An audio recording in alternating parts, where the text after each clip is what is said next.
Good evening, everyone. Thank you for coming tonight. We're so grateful that you've joined us, and we're very honored to have this incredible group of scholars here today. I want to thank them for spending their evening with us here in Brookline. My name is Hagar Delshad, and I'm a Palestinian Egyptian American and a member of the Brookline Peace Coalition. We've all experienced so much pain in the last 5 months. These 150 days have been the darkest that the Palestinian and Israeli communities have experienced in recent history. To honor the Israeli and Palestinian lives lost, I'd like to ask all of us to have a moment of silence.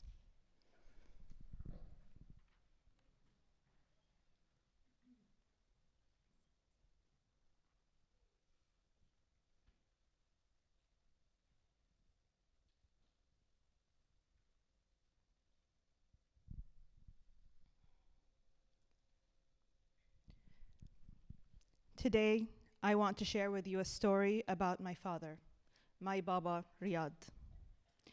There's so much I don't know about Baba. Years of loss and war do that to a person.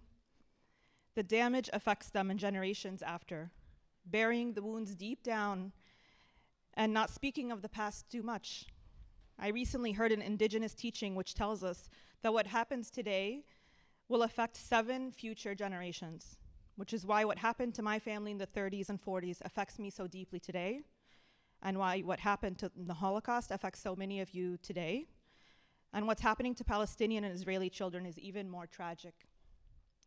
Baba was born in 1940. His father was a successful jeweler in Akka, an ancient city in North Palestine, where Muslims, Christians, Jews, and Baha'is lived together peacefully, and where Akko, Israel, is now. Their family was forcibly removed from their home and lived as displaced people, at one point living in a charity home, selling their possessions to sustain their family. By the time he was 15, Baba had lost both of his parents. Now an orphan, a refugee, and a teen, he had to work to survive. He fished for sardines late at night and worked on a kibbutz to pay for his school tuition. On the kibbutz, an older Jewish couple took interest in him, sending him to the city to experience the opera, where the music of Puccini, Verdi, and Mozart transported him to the realm of magic, the realm of dreams, the realm of peace. The music stayed with him forever as he struggled to find a place to call home, moving to different countries and continents, silently carrying his demons and his scars with him everywhere he went. Growing up, we never realized how much pain and trauma Baba lived with. He craved alone time as solace, listening to operas and lost in thought. He had a volatile temperament. He smoked 2 packs a day, a habit he started after his parents died, and he never let go of it. He only aspired to have the very most basic of necessities, a modest home, the food he grew up eating, and a small garden like the kibbutz. He was listless and could not stay in one place, one job, or one town.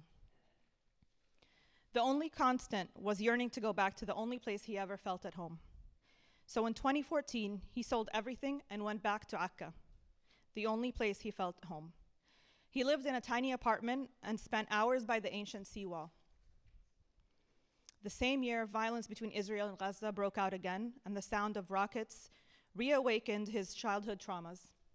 Despite decades of yearning to go home, the demons were back, and he no longer could bear to stay. He turned to the US. I can never know how disappointing this was for Baba. Months later, he was diagnosed with stage 4 lung cancer. He adamantly refused treatment. He was so tired of living with all of the loss and the pain. He was ready to go. My brother, my sister, and I honored his wishes. In his final moments, what brought him comfort was listening to the Quran, our holy book, and his beloved opera music. Madame Butterfly and the Marriage of Figaro floated in the air around us. One day I asked him, Baba, do you want me to switch back to the Quran for you now? And he said, Habibti, with rasping breath, Habibti, this music is holy. This is Quran too. In my dad's final moments, the love and care that he received on the kibbutz from a Jewish family 50 years earlier carried him to the final realm of magic, dreams, and peace, and into this realm of the spirit. I can't think of a single person who isn't grieving, hurt, angry, and despondent about what happened on October 7th, and the years before that, and the months since then. For me, hearing of multiple kibbutzim being attacked and the response that followed, my reaction was visceral, and it has remained since then.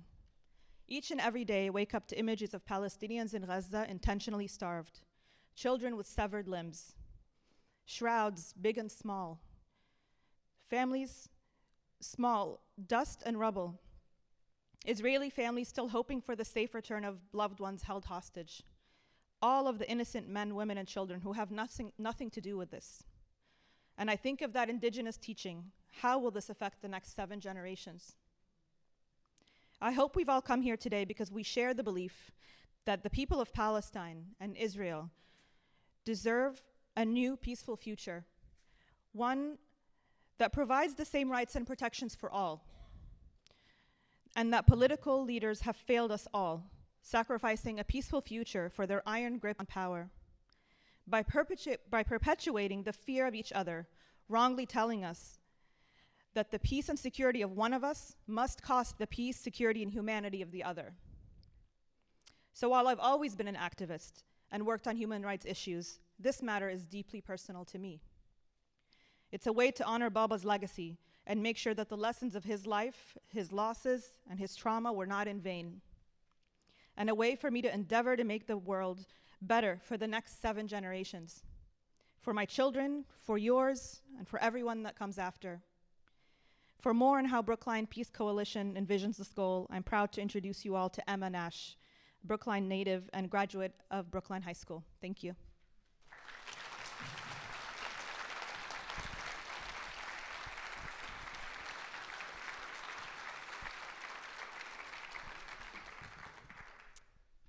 Hi, I'm gonna do my best not to look at you guys too much. Thank you all so much for being here tonight. Brookline Peace Coalition began as a small group of Jewish residents calling for an immediate ceasefire, the safe return of hostages, and an end to the oppression of Palestinians. Like many in our community, we were heartbroken both by Hamas's attack on October 7th and by the Israeli response. Even as we mourned with our fellow Jews, we refused to let our grief be weaponized against the Palestinian people and saw in our community an urgent need to speak up for Palestinian freedom and human rights. In the months since we first put out the call for ceasefire, our group has grown into a multi-faith coalition of Jews, Muslims, and members of other faiths, each united by the desire to see a peaceful end to the Palestinian-Israeli conflict. While Brookline Peace Coalition continues to advocate for a ceasefire, our purpose here tonight is not to force upon anyone a particular solution or point of view. Before I explain what I mean by this, I'd like to say a few words about my own Jewish identity and how it brings me to this work. For me, being Jewish has always been synonymous with the pursuit of justice and with the freedom to ask questions. If we cannot ask questions, then we have no way of coming to see clearly what justice entails. And that is how I see our purpose here tonight, to participate in that venerable, and if I may say so, eminently Jewish tradition of asking questions and seeing where they lead. The questions we ask here tonight may inspire feelings of anger or defensiveness. I urge each of us to push beyond these feelings in order to listen, really listen, to what our panelists have to say. It is my hope, and the hope of everyone in Brookline Peace Coalition, that by continually affirming the humanity of everyone gathered here tonight, we may build a space where we feel safe enough to wrestle with these questions in good faith. Before we begin, I'd like to thank everyone who took part in planning and organizing this event, as well as Brookline Booksmith, who are selling resources for further reflection during and after the panel, right outside that door. Now, without further ado, please allow me to introduce our moderator, Chi-Chi Wu. Chi-Chi is a longtime Brookline resident active in civic life, serving on town meeting and as a founder of the Brookline Asian American Family Network. Please join me in welcoming Chi-Chi. Thank you, Emma. Thank you for that introduction, but more importantly, thank you and Hagar and so many folks out there today who organized this event.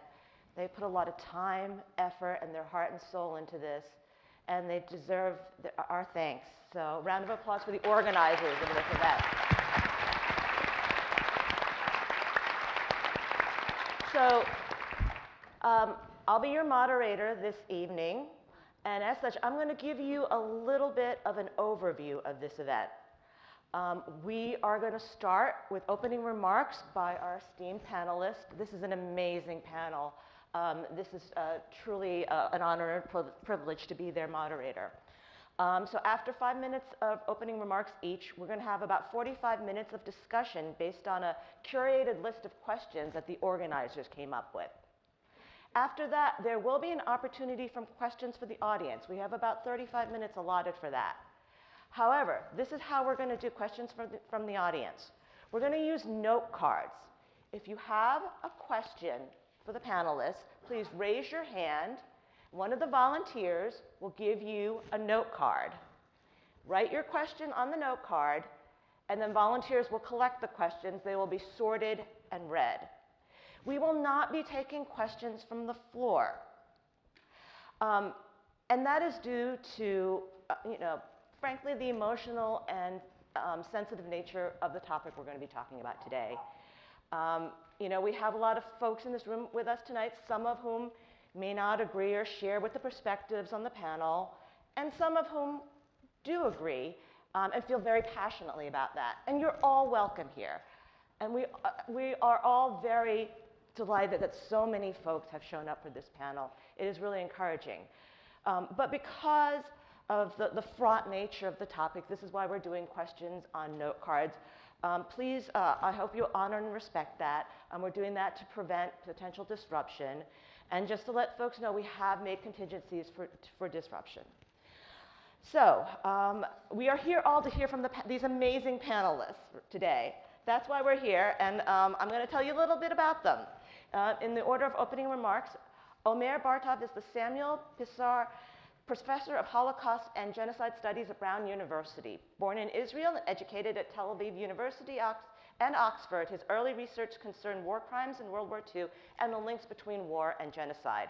More recently, he's focused on interethnic relations, violence and population displacement in Europe and Palestine. His most recent books include Genocide, the Holocaust, and Israel, Palestine, and a novel, The Butterfly and the Axe. He's currently writing a book tentatively titled The Broken Promise, A Personal Political History of Israel and Palestine, dedicated to investigating the first generation of Jews and Palestinians in Israel, a generation to which he belongs. Leila Farsakh is a professor of political science at UMass Boston. Yay, UMass Boston. My husband works there. She's the editor of Rethinking Statehood in Palestine, Self-Determination and Decolonization Beyond Partition, and author of Palestinian Labor Migration to Israel, Labor, Land, and Occupation. Before joining academia, she worked in a number of international organizations, including the Organization for Economic Cooperation and Development. 2001, Professor Farsakh won the Peace and Justice Award from the Cambridge, Massachusetts Peace Commission. Abood Okal is a translational medicine research director in the pharmaceutical industry. He and his family were trapped in Gaza for 27 days before returning to Massachusetts in early November. Dotan Greenvald is an associate fellow at the Center for Jewish Studies at Harvard University, where he studies communities that have been marginalized in political narratives and the evolution of civil society of the modern state of Israel and Palestine.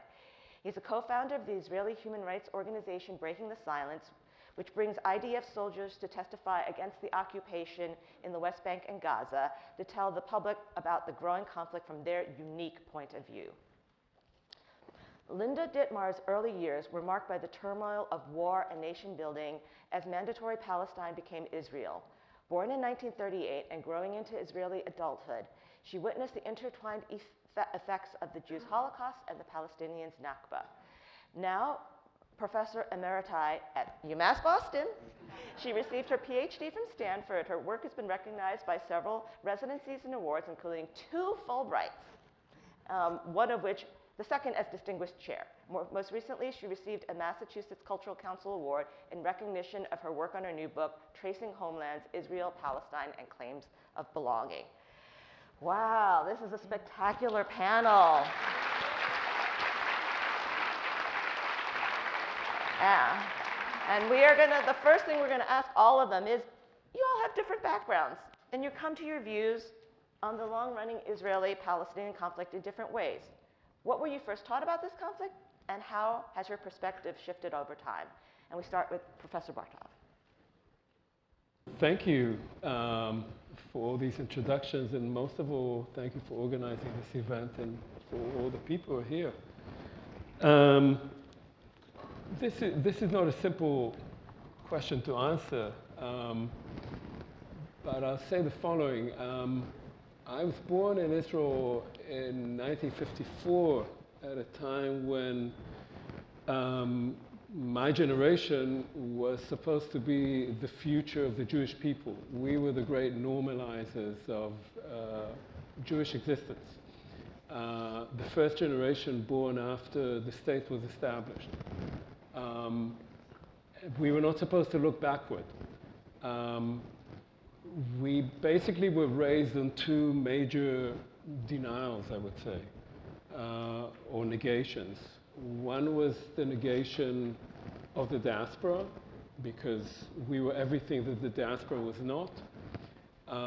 We were tanned, we were strong, we would fight, we would never surrender. And we would never go like sheep to the slaughter, which is what we were told happened in the Holocaust, of which we were supposed to be ashamed, apart from the partisans or the rebels in the Warsaw Ghetto. And the second negation we grew up on was that when I was a child, I grew up in Tel Aviv, and we were surrounded by so-called abandoned property. And that abandoned property was what remained of Palestinian villages. And we used to play in them. We didn't know much about it, and nobody talked with us about it. So there was a vague idea that this was once Arabs that lived there, but that was a long time ago. And so these were the two, I would say, formative negations that members of my generation have coped with through the decades. The one about the negation of the diaspora started changing, and people, when they reached their 30s, their 40s, started saying, we couldn't just have started here. There must have been a past. What was that past? Where did our grandparents come from? Why did they speak all these different languages that we didn't know? The second one was much more difficult to come to terms with. And in fact, I think that even members of my generation are still very much trying to cope with it. So this was one context. I had a personal context, which was that in having started off as a German historian, and as was mentioned, writing about war crimes by the German army on the Eastern Front and the killing of millions of people by brave young German soldiers, I started asking myself about the world that my family came from, which had all of my family was murdered in the Holocaust. The only people who came were my mother, her two brothers, and her parents, who came from a town in Eastern Europe in 1935. Everybody else who remained there did not survive. And I wanted to find out a little bit more about that, and not least about the encounter, if there was any, between those who killed them and the people they were killing. And so I studied that town. I spent 20 years studying that town. And as I came to this region, which is now in Western Ukraine, used to be in Eastern Poland, before that was in the Austrian Empire, it's a place that changed its geography quite a bit. I realized that there was another question to be asked, which was not so much about the encounter between the perpetrators and those they killed, but what was the dynamic in the town itself? And then I realized that it was really the relations between the different groups. There were Poles, Ukrainians, and Jews living there. And the tensions that were created there were triggered then by the Germans to facilitate the killing of the Jews. And it was that that made me start thinking about my own childhood, about growing up in a place whose history had been erased, where there had been an entire civilization that we, born right after it ended, knew nothing about. And that it was that sort of silence over erasure that had to be undone, that had to be put together again. And I think that that was when I began, this is a good 15 years ago, that I began thinking differently about that world of Israel-Palestine and how we can move forward by looking back differently from the way we did before. Thank you. Professor Farsakh? Thank you very much. The way I grew up with this conflict ever since I was born, because I grew up in exile, in the Arabic exile, because I was born a few months after the 1967 war, and my father was not allowed to go back to the West Bank from where he came. And I think I was marked, all the important steps in one's childhood were marked by a war, like 67, 1970, 73, 82. So I think I will focus on two events that brought to this consciousness about what is this conflict about. One was in 73, after the war of 73. My grandmother, who remained in Palestine, was visiting us. I had an Arab diaspora. We moved in different cities of the Middle East.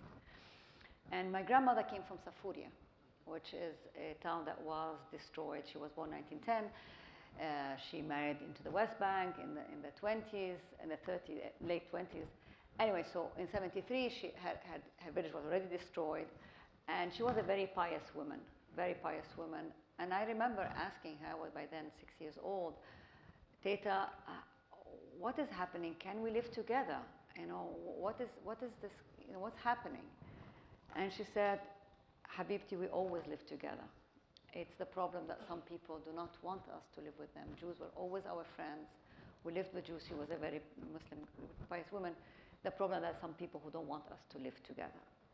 That was, you know, so the idea I grew up always that Jews were always part of Palestine. The problem is not with Jews, the problem is with the Zionists who want to displace, not to live with the people. So very early on, I was very much aware of this distinction. The other incident which was very important was in 1982, another awful war. By then, I was the age of my daughter, 14 years old. And that war, I lived it from living in Dubai, before Dubai became Dubai. I insist on that. And it was a very strange time because you're a teenager trying to understand the world around you, and you're seeing this war launch with incredible violence and abandonment. And actually, this present war, for me, has been very triggering of that war, because I thought 82 was bad. And 82 also, when that war was launched by Israel against the Palestinians in Lebanon, was against a terrorist organization. The PLO was considered a terrorist organization. The killing was massive. Beirut, a major Arab city, was under siege for 88 days. It put me in complete, full political consciousness of what was this about. How can all this killing happen against Palestinians and nothing is done to stop it? And then there was the massacre of Sabra and Shatila afterward, which was a defining moment, because this was Deir Yassin in real time on cameras. So my political consciousness as a young girl was shaped by that. But then 5 years after that, something very important happened, which was Arafat, recognized Israel, and that paved the way, just 10 years after 82, to the peace deal of Oslo. And that was where I, going back to my grandmother, we want to live together. The only way we can live together is in a two-state solution. And I remember very well, by then I was in university, in 88, when the PLO declared the Palestinian state, which everybody understood to be in the West Bank and Gaza. We were excited. I cooked a maklube back home in the university, put some Palestinian flags, and we were celebrating we're going to get our state. So I grew up believing the only solution is a two-state solution. And what caused that change, of course, is the tragedy of Oslo. Because although Oslo was very important in providing the first official Israeli recognition of the existence of the Palestinian people, something very, very important, what happened that the Israeli state used Oslo to fragment the Palestinians rather than give them a real state. And it became clear to me by the Second Intifada that there will never be a Palestinian state, and the only thing we need to do is try to think of a unitary solution, back to what my grandmother said, how can we live together? And this is what I dedicated most of my work for, having realized that the facts on the ground tell me we cannot have a two-state solution, and then the struggle is how do we talk about our suffering and our rights and the right of everybody to live in equality, not under a system of colonial domination that wants to negate one group and maintain supremacy over the land. So, thank you. Thank you. So I also was born into this conflict by being a Palestinian American. I swear, I don't think we planned this chronologically, but it seems like we have. Maybe. I hope it works. So as I said, I was born into this conflict. I'm a Palestinian American, Abood Okal. I actually was born in 1987 to parents who were born abroad, actually, or grandparents that were born in one of these villages that were leftovers that you grew up around, Brer, in central Israel right now, pre-1948. I actually grew abroad outside of Palestine and lived there the first 10 years of my life before my parents retired and moved back to Gaza. Both are from Gaza. We moved back in 1997, which were glorious years, relatively speaking. We caught the tail end of the last good years of the Oslo Accord, still kind of doing both sides benefit. And so that was kind of my first time into the conflict. It was great years, and I didn't really appreciate the conflict other than the stories. I never really experienced it until the Second Intifada started in 2000. And for those that might not be familiar with the conflict as intimately as some of us, during that time, up until 2005, Israel still remained to have settlements inside of Gaza Strip and a pretty heavy military presence that you couldn't ignore in your day-to-day life, similar to what's currently the status quo in the West Bank. That was kind of where I started seeing things as the Second Intifada started, and some of the violence started escalating. You start seeing the occupation that may looked invisible before around the borders. You start seeing every day where, I went to undergrad the first couple of years in Gaza. I went to pharmacy school there, and I remember so many days we would have the equivalent of snow day, but it's not a snow day. We would call it a checkpoint day, because the checkpoint in central Gaza that separates northern and southern Gaza would be closed, which means pretty much half the student and half the classes would miss it. So the classes would be canceled. We celebrated it being, kids, but it never resonated. And actually, even speaking about it sounds so weird, because this is back to 2005. But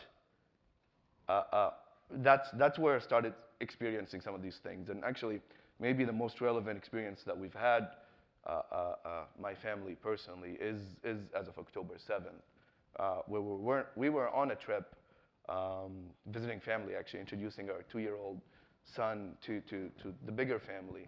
And we flew into Tel Aviv.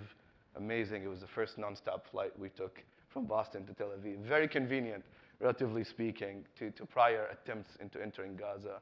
And we spent a week in the West Bank and went to Jerusalem. And then we were supposed to go to Gaza for 2 weeks. And we spent probably the best week of our lives in Gaza. That was the week leading up to the war.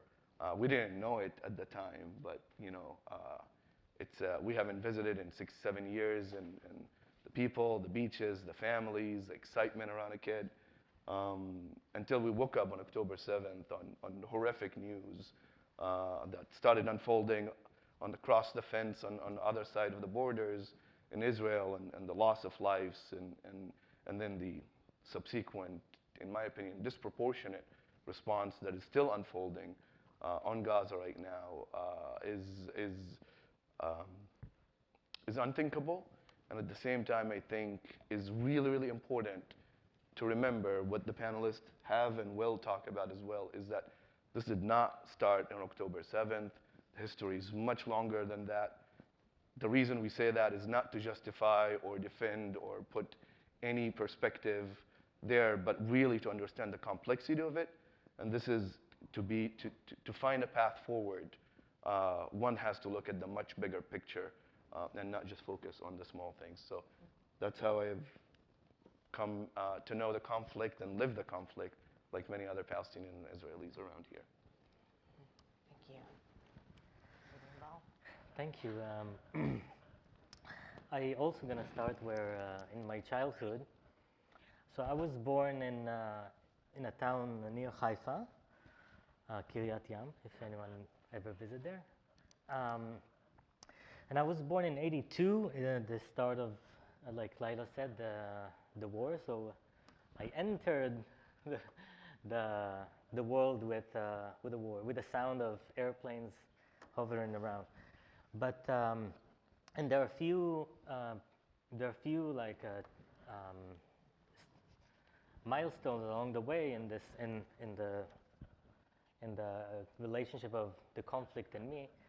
After I was still a kid when the first Intifada started in '87, and then I grew up. I was in my early teens in the '90s, the bloodiest time, even though there was like a peace process happening. At the same time, there was bomb exploding. It was unsafe to go to the mall or to go anywhere. At least, from a kid's perspective, that's how we felt. And then I was enlisted to the army. By the time I was 18, then there was the second Intifada. So I have a whole range of conflict and violence in my upbringing, and it was a mixture. Like looking back, it's a mixture of both violence and hope at the same time, because we don't like to, but we naturally mark these violent episodes. But the Oslo Accords was a big thing, and I remember the signing of the peace agreement with Jordan in the desert. That was a big celebration. Back then, I didn't really understood what I see, but that was then also the era of peace in my childhood. But you were asking about the shift. So even though I'm a product of this conflict, the phase where I became proactive was during the army, where friends of mine, one of them is sitting here in the audience, so we started breaking the silence. And we were simply a group of soldiers who listened to the radio and heard the broadcaster describe what we did on the ground, and it had nothing to do with reality. So we decided to tell the public, what does occupation looks like? What does it mean to go from house to house? What does it mean to patrol? We kind of told our story. We were kind of shocked that we were shocked that people listened, because as you can imagine, after the second Intifada, opinions were polarized, but they listened to us.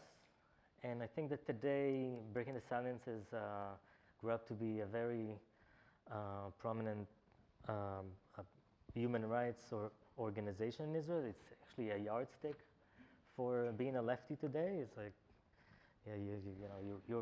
what is your opinion of Breaking the Silence? And that's how you position the lefties on the map. It's like, are you for or against? What's your opinion? If you're on the fence, then it's like, no. But yeah, it's been a lot. Like my experience in my first encounter with intimate encounter with the conflict was in Hebron, where I served. And Hebron is a mixture. It's a barrel of explosive, because it's a mixture of religion, fundamentalism, politics. Obviously, the Nakba, you just see it, you experience it. And as a soldier, you actually you also contribute to continue making it happen in your own devices. But that was a lot to encounter this reality where previously I was like as far as I can be, like in my hometown up in Haifa. So it was almost a parallel universe. And in Breaking Science, we brought it together, and that's, I think, what we call in Breaking Science, like you grew up into the organization. Thank you for sharing. Professor Dittmar? Yeah, okay, thank you. Thank you all for being here. I'm the oldest person in this group, and no, it just means that I lived through an earlier phase of what we are talking about. And I want to talk about the years between basically World War II and the 60s. Oh, I thought it's on. It's on. It's on. Okay.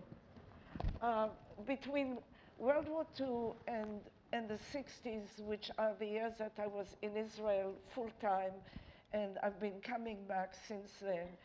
And of course, what was I taught? I was taught the standard Zionist narrative, only more intensively maybe, because at that time, at first, there were the British still in the country, and you should have seen the demonstrations for a free Jewish state and a free immigration.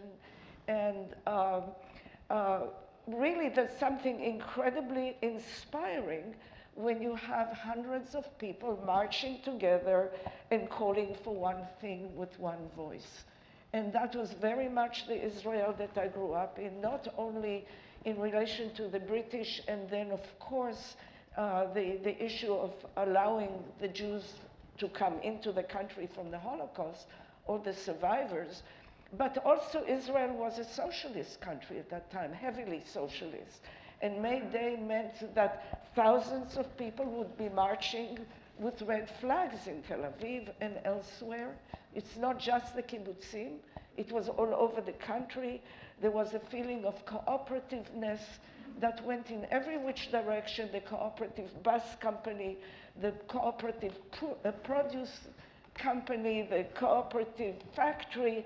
You know, it was an incredibly inspiring moment when you thought not just that the Jews will have a safe home, but actually that a utopia is being built. And I think that that's really important to remember as that phase. However, the trouble began not in 48, but way before 48. And we need to think about that too. It goes all the way back to the collapse of the Ottoman Empire. It goes back to the pogroms in Eastern Europe. Many other incidents that were happening, not incidents, but really cataclysmic changes that were happening both in the West and in the Arab world that were impinging on the world that I grew up in. So yes, there were all the standard formula land for people without land, you know, and the idea that we will make the desert bloom, which in a sense we did. You know, all those idealistic things were there, but what I grew up over the years to see is that there were formulas. And there was a lot of trouble underneath those formulas. So part of the question is how my perspective changed over time. And I cannot put it on any one day or period or even event in my life. There was a stream of events that were happening that all fall into the category of social justice. One of them is simply that there was a Palestinian village called Sumel right near our home, maybe half a mile walk away. You know, people, the Palestinian residents of Sumel were farming their land outside our fence because our house in Tel Aviv was on the outskirts of town, or really just outside of the city. And I saw them, and I saw their relationship occasionally with my father, and then they were gone. Now, Sumel was not emptied with gunshots, luckily. People just walked out to the nearby village, and then the nearby village, and then the nearby village. They went first to Al Jamusin and then to some other places. It's all near the area that's now the Tel Aviv University, in fact. But what I want to say beyond that was the key events for me were a massacre in Kafr Qasim that occurred in 1956, very early on, and also increasingly awareness of racism among ourselves, let alone against the Palestinians, the rise of the Black Panther Party, a Jewish Black Panther Party, mostly North African people, riots in Wadi Salim in Haifa, again by North African, mostly immigrants who were living under very difficult conditions. My experience in the Israeli army, where I saw incredible discrimination in basic training against the young women who came from the Arab world as opposed to Ashkenazi women. All of that was on the way to my then thinking about the issue of the conflict with the Palestinians. I'll speak about that when I get to talk later about the Nakba. Thank you. Thank you, Professor Dittmar. Thank you to all of the panelists for sharing your personal history.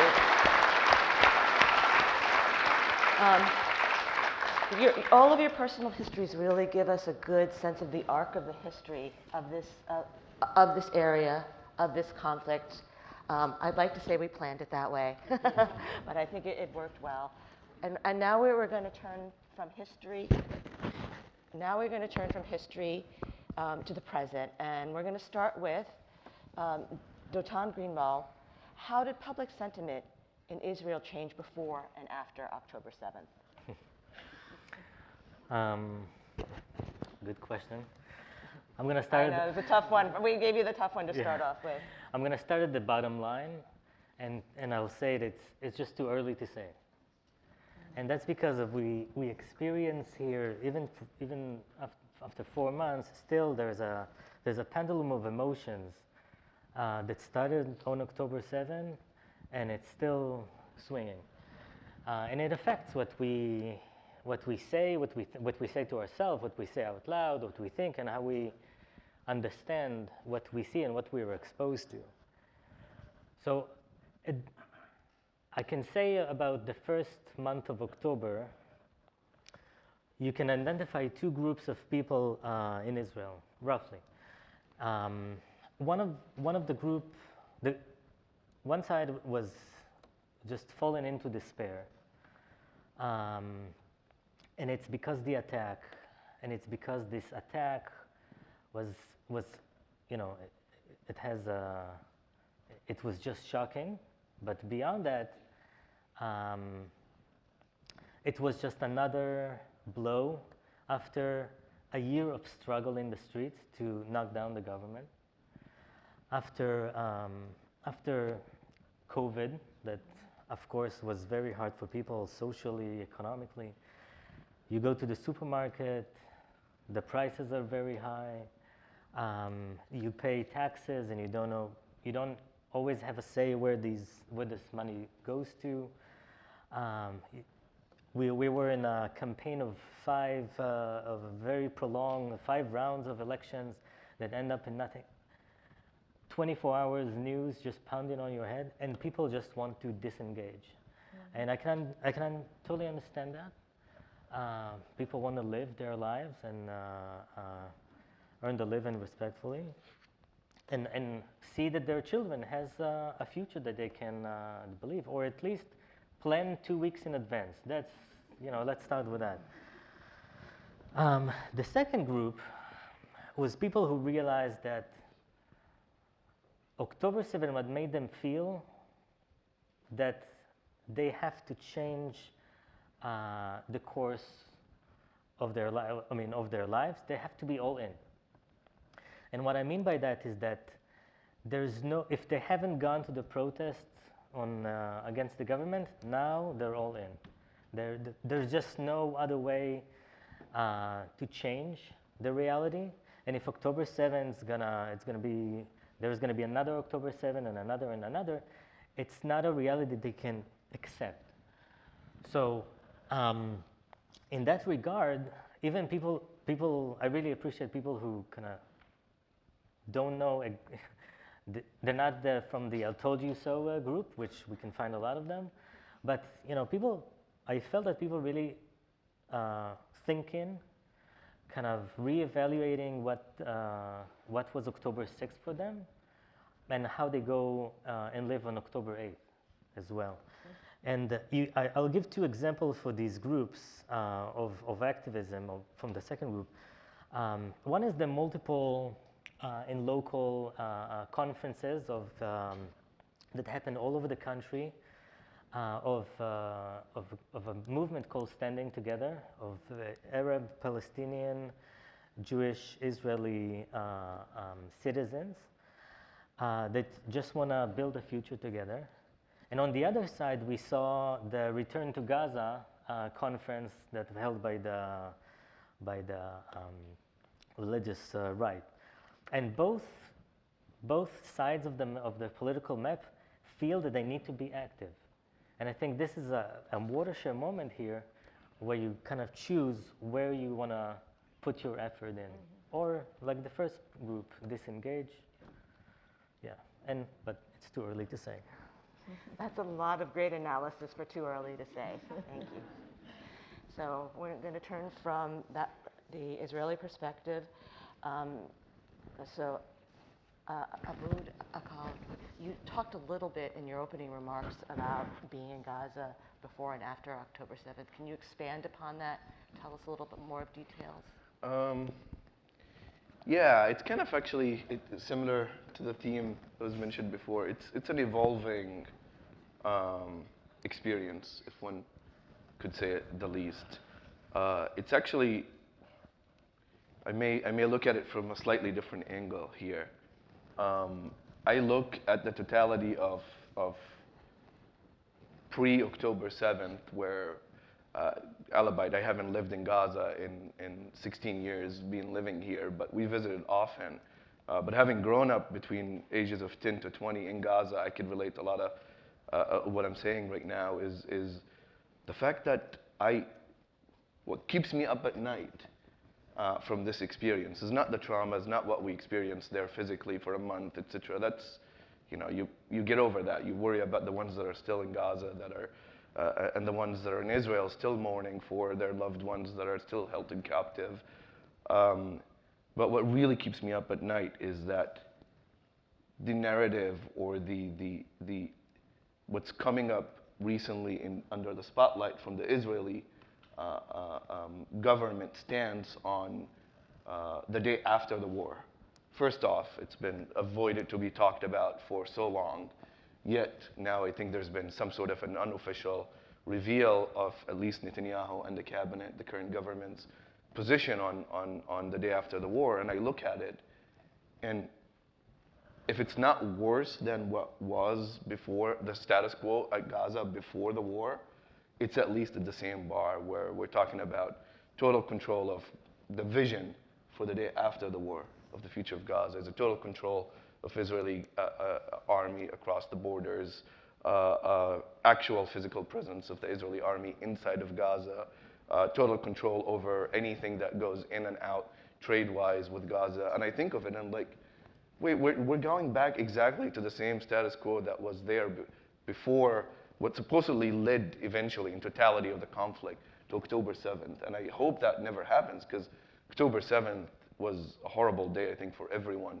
in the region, not just the Israelis and the Palestinians. And aside from hating the date itself, I think the biggest mistake we would do or allow for it to happen is for things to return to what things looked like before October 7th. I think that's basically just,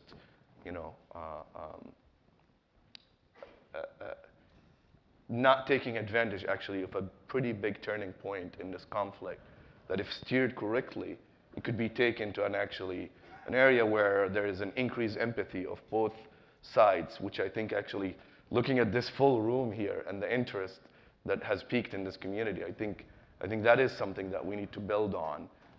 It sounds a little harder to do so, but actually I think that's really what keeps me up at night. Aside from the additional humanitarian situation in Gaza, I'm in contact with family members, my sisters, their kids that are there.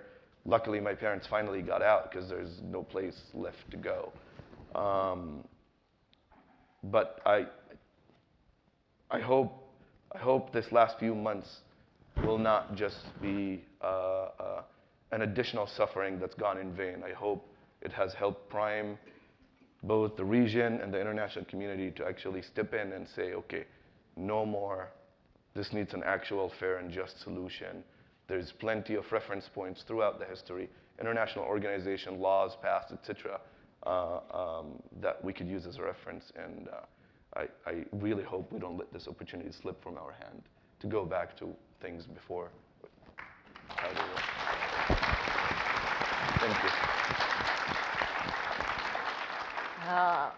That's amazing that you're finding hope in this moment, having been in Gaza and been in touch with your family. That, I think, gives me hope as well, and I hope it gives others hope. We're going to turn to the international stage with a question for Omer Bartov.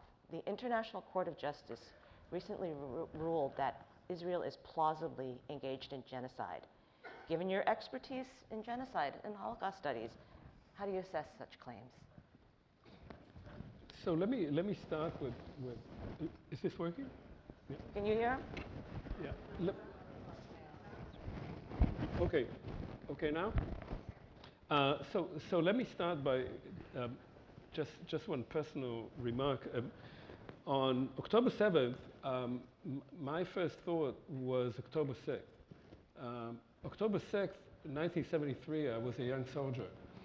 And we knew that there had been attempts to reach peace between Israel and Egypt. There was pressure coming from Egypt to negotiate peace with Israel, peace for territory. But of course, that had not happened. And therefore, a war broke out. And in that war, classmates of mine were killed.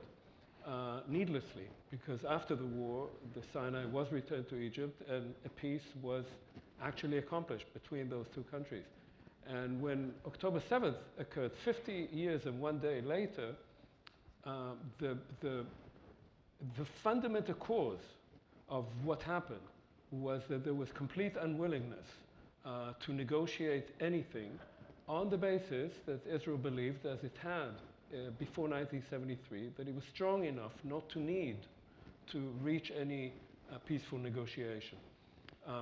Now, the filing by South Africa to the ICJ, to the International Court of Justice, was really based on the assumption, I believe, that this is the only mechanism whereby one state can actually dispute an issue over genocide with another state. This is the only international body that can do that, and it can be done only over genocide. And the Supreme Court, not the Supreme Court, the ICJ ruled for provisional measures.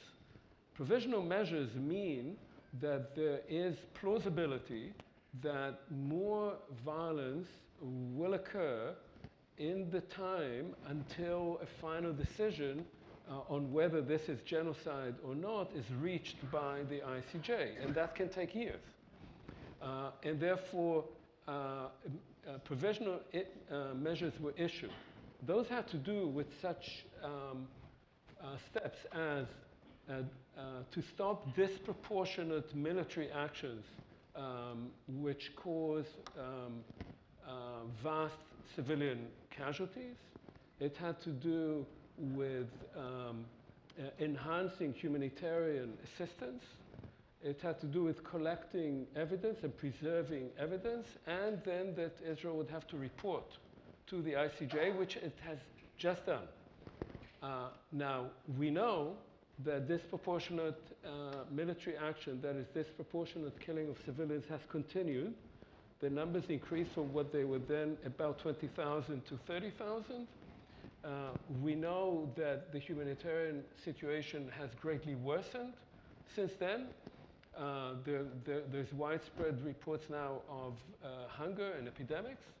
And I doubt that there is preservation of incriminating or potentially incriminating evidence. The one thing I will say is that whatever the ICJ decides, and it will probably not accept the Israeli report, the only effective enforcement is to pass this on to the Security Council. The Security Council is the enforcer. The Security Council, obviously, the permanent members of the Security Council have veto power. And the United States, until now, has vetoed any attempts for ceasefire. And we don't know what it will do right now, but one assumes that there will be another veto. Thank you. Thank you for that analysis, Professor Bartov. You know, I'm a consumer attorney by day, and one of the things we learned is you can have a law, but you need a mechanism to enforce it. And when you don't have a mechanism to enforce it, it might as well not exist. So thank you for the analysis. We're going to go back a little bit to the past again for Linda Dittmar and ask you about your book, Uncovering the History of Palestinian Expulsion from Israel in the Founding of the Jewish State. Tell us about that. And you talked a little bit in your opening remarks about relations between Jews and Palestinians pre-1948. Maybe expand upon that. Okay. Thank you. Talking about the history of the expulsion sounds awfully abstract. And what I actually did was spend 4 years on and off walking the country to find the remains of Palestinian villages, which is incredibly hard to actually do in Israel. Many of them are covered by forests. A lot of it is completely destroyed. There are cactus bushes here and there that signal the presence of something. Some of the buildings in more urban areas have been assimilated into contemporary architecture, sometimes decorative architecture. For example, when you come to Safed, there is a turnaround and there is a minaret in the middle of the turnaround. I wonder how many people ever think about what that minaret is about. Israel has been incredibly systematic in destroying and hiding the destruction as much as it can manage. And probably this is continuing. I stopped this work in 2008, and I don't know what it will be like now. I mention it because I personally see what is happening now as a continuation of the Nakba. It is the issue of land grab, essentially, as I see it. Of course, there are other elements within it, but the pattern is quite clear. More settlements in the occupied territories, more moving the people of Gaza further towards Egypt. I mean, you see that happening. Again, I don't know what the future will bring, but what I'm saying is that for me, uncovering that history has been an incredibly painful, very, very hard thing to do. And in my book, I do discuss it in some detail, very personally. This is not a scientific book. This is simply witnessing what I saw and found over these 4 years. How I got to do it in the first place, well, the earlier part of the discussion basically said so. I was interested or drawn to social justice. I don't know why, but I was. And paying attention to the Nakba simply became the natural next step for me. I would say, along those mysteries of the human heart, that at age 14, as I entered high school, we had a choice of what language to learn, other than English, which was required. And we had a choice between French, 2 years, and Arabic for 4 years. And I chose Arabic, and I cannot, for the life of me, say why. I don't know, but that just sort of made sense to me. and obviously to the other young kids who did that with me as well. When I think about relations between Jews and Arabs, it's extremely complicated. My own family settled in Metula in the 1880s, my ancestors, my great-grandparents, and they were subject to Arab attacks then. It was not the current conflict. But the question is, how come? And the reality is, many of you have heard about how land was bought legitimately, and the land of Metula was bought legitimately. But it was bought from an absentee Christian Greek man who lived in Akko, who had no relation to that land, and 600 Druze tenant farmers were kicked off that land. So, we from our Jewish point of view, felt like we were doing the right thing. We were buying it. There were deeds to prove it. But the process of selling and buying was tainted from the beginning, actually, and a lot of ill will occurred. At the same time, we do have to also remember that there were areas where there were very good relationships between the Palestinians and the Jewish population. Partly, I'm talking about an older Jewish population who lived there for a long, long time, spoke Arabic and were very assimilated. But even the Ashkenazi Jews who came later, in some situations, had a very nice relationships with people, with the Palestinians. I'm thinking of my grandmother in her house in Beit HaKerem before the war, before 48, and the men from Lifta nearby who were, okay, I need to stop. So I will just stop. Thank you. I'm sorry. Thank you for that response and sharing that history. It is very profound. I wish we had hours more for each of the panelists to talk. This is an incredibly moving and insightful panel, but unfortunately we have till 7, and I apologize. Leila Farsakh. We are going to go from now back from history to maybe this is history, maybe this is the present day, but the question for you is, why do you think the previous attempts to negotiate a settlement have failed? Yeah, I know, I just gave that speech about the time we have. Okay, I can make it dark. Can you hear me now? No. Okay, sorry. Sorry. To summarize, I assume you're talking about the peace settlement between Palestinians and Israelis, because there's also peace between Arabs and Israel, So so I will focus on the Israel-Palestine for now, given the 4 minutes. And I think we can, summarize it into 2 main issues, or that's how I would like to. One is the issue of perspective or narrative. Many people get fixated on the narrative or the perspective, okay?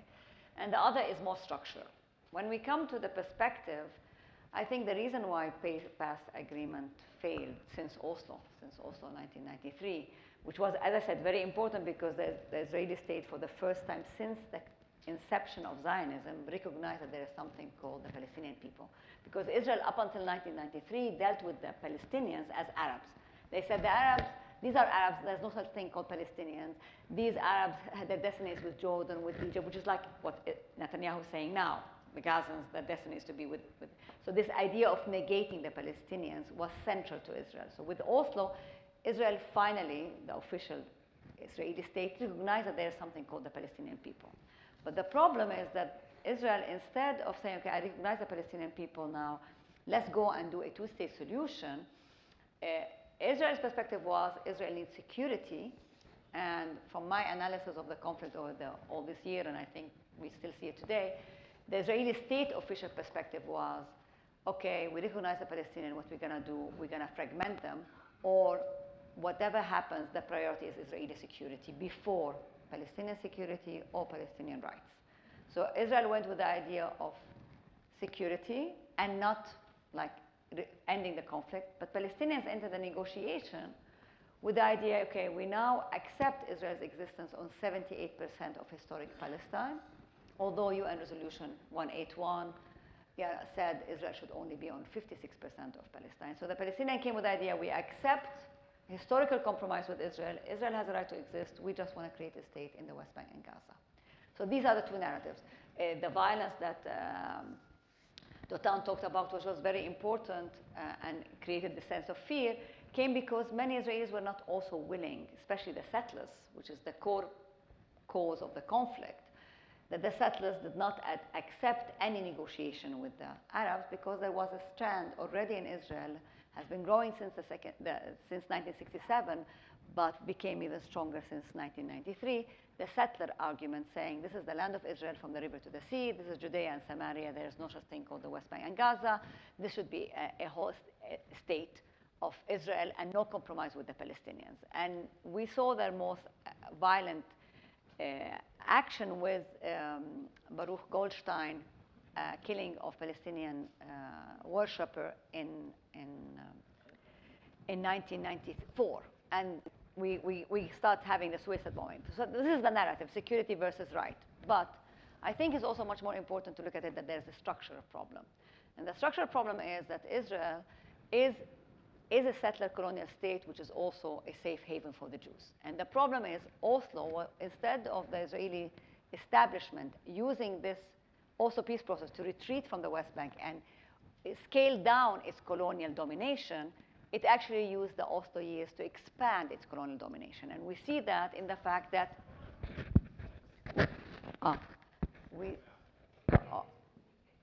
what I'm saying is that with the Oslo agreement, Israel expanded its colonial domination rather than scale it down. And the way we see it is with the fact that the settlers' population tripled in the peace process. So we have today 700,000 settlers in the West Bank and East Jerusalem. We see it in the checkpoint policy, which is installed, so to speak, to ensure Israeli security, but takes more and more Palestinian land and fragment Palestinian land. So that's the reason it failed is that Israel refused to end its colonization and use it to expand the colonization. And Palestinians have resisted this colonization with more violence that created more violence. But we need to come back to, as we talk, the structural problem. And the structural problem is that there's one group that doesn't believe in the equality of the other group. And I think so long as there is a refusal to admit that Palestinians have equal rights to Israelis, and Israel has the power to face that or oppress that, we're always going to continue having problems.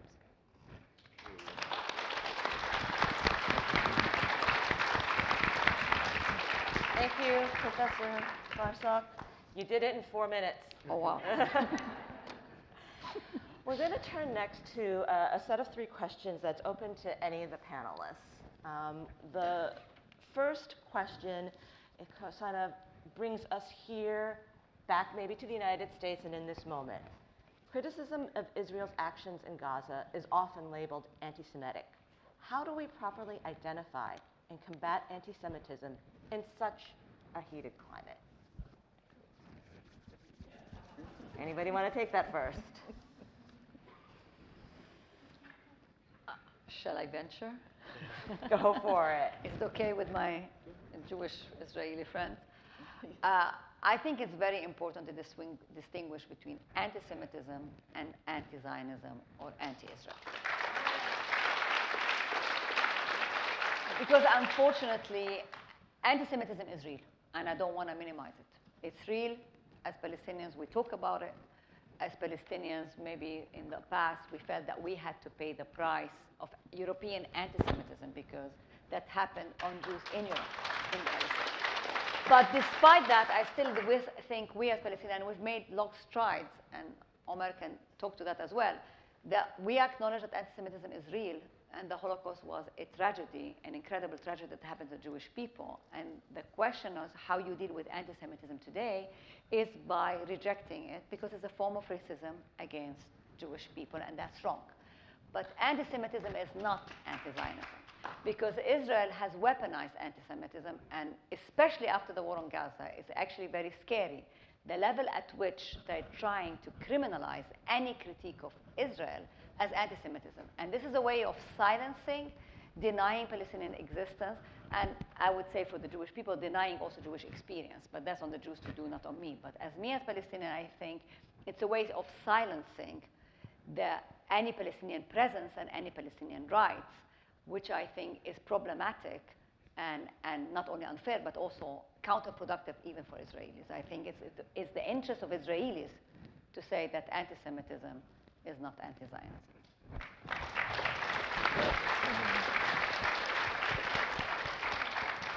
Would anyone like to follow up on that? I'll jump right in.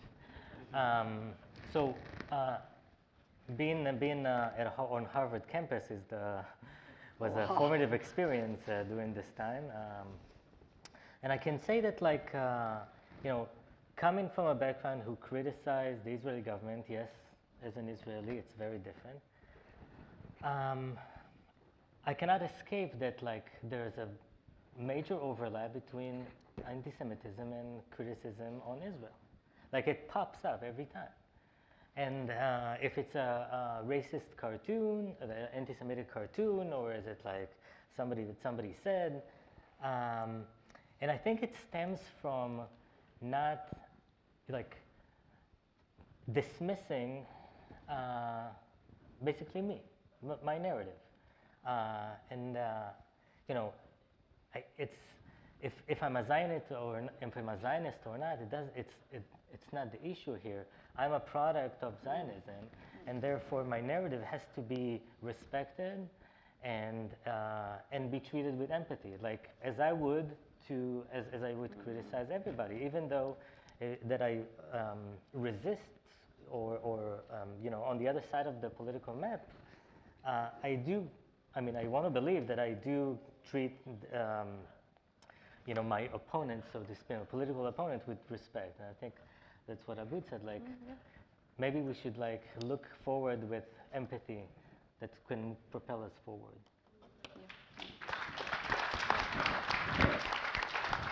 Thank you.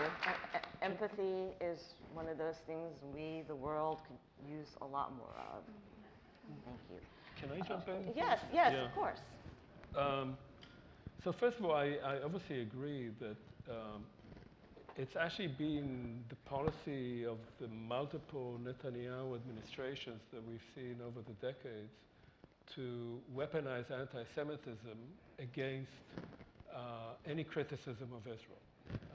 And I think, I totally agree with Leila was saying, and it's the IRA definition of anti-Semitism has now entered into law in various countries, and Could has you spell had. that acronym? I'm sorry. That's the International Holocaust. Holocaust IRA Remembrance Alliance. Thank you, audience. And there's a definition of anti-Semitism in it that includes paragraphs or includes statements that make it very difficult to be critical of Israel without being accused of anti-Semitism. You see that in Germany, there's been a real chilling effect. So that I totally agree with. I would add just two elements to this. One is, and as I think Dotan was saying, we have to face up to the fact that there has been not only a rise in anti-Semitism, but there also has been anti-Semitic discourse as part of anti-Israeli discourse. And that is not only now. That goes back a long way. The importation of anti-Semitic stereotypes and ideas into elements in Arab and Palestinian nationalism. And you have found that particularly powerfully, of course, in the Charter of Hamas, which actually imports texts from the Protocols of the Elders of Zion, quoting it as this is a fake document, anti-Semitic document from the beginning of the 20th century.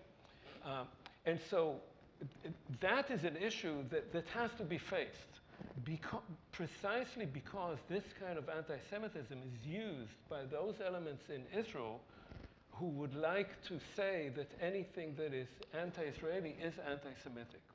So there's an effort that has to be made on both sides. And I want to add to this one last thing, which is that ongoing occupation of Israel, of Palestinian territories, 57 years, has created yet another element, which is a profoundly racist element. There is a growing racism within Israel, which is beyond Zionism. It's specific to Israel, and it's specific not only to the settler movement, but it is spread to other parts of Israeli society. And that kind of racism is another element of the way in which two groups of people are beginning to look at each other through these racist perspectives. And this is a process that has even more violent potential than we have seen up to now. And it behooves all of us to look into our own narratives, our own groups, and to clean these things up, because they're a disease that has to be cured as quickly as possible. Thanks.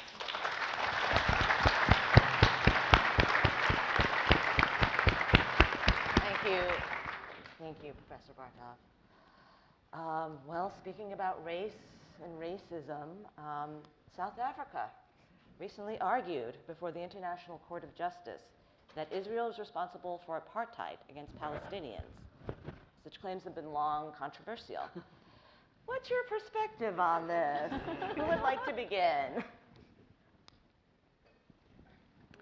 Well, there is an apartheid. It is an apartheid. Asterisk, because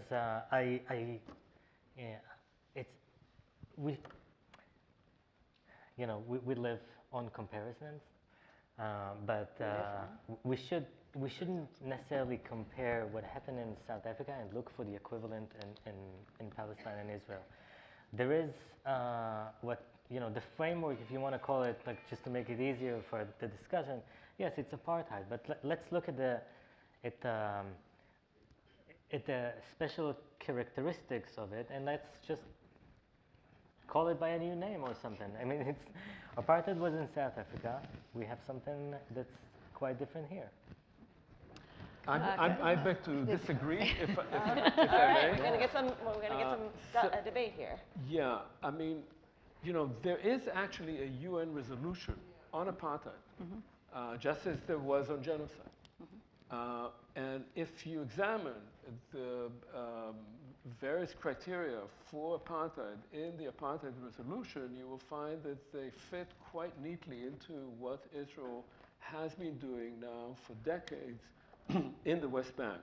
But the most important element of that is that in the West Bank, you have about 3 million Palestinians and about 500,000 Jews, and they live under two totally different legal systems.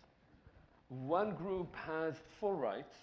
It can vote, it can have police protection. The other has no rights. It can be arrested but kept in jail for as long as the authorities want. Children can be arrested and kept for as long as the security forces want. And as you know, of course, from your own experience, Israeli soldiers can walk into homes, break in at 4 in the morning, wake people up, throw all their property out. And beyond that, there's a structure for that whereby Palestinian homes, villages, towns have been completely separated from each other by a whole system of checkpoints, walls, bypass roads, and of course a separation wall. So what this creates is, first of all, two populations that are completely separate from each other, although they are living on the same territory. And second, there is a process of social death. That is, that most of the Israeli population living outside of that area, not the settlers, but the others, can lead totally normal lives, whereas 20 miles to the east, there is a completely different regime going on.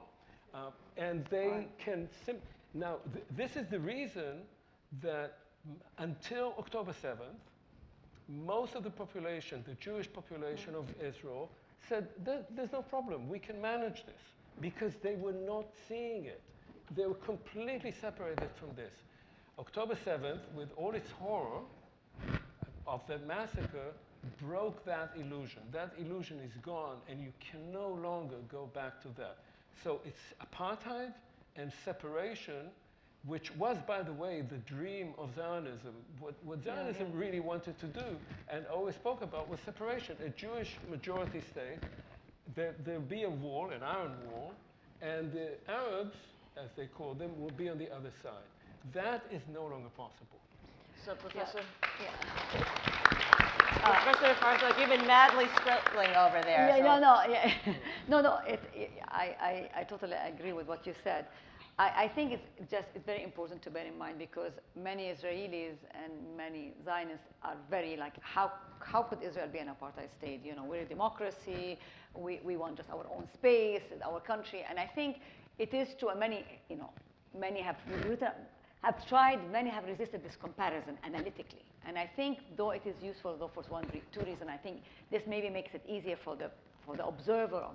Israel never wanted to be an apartheid state. This is true, because Israel wanted the land without the people.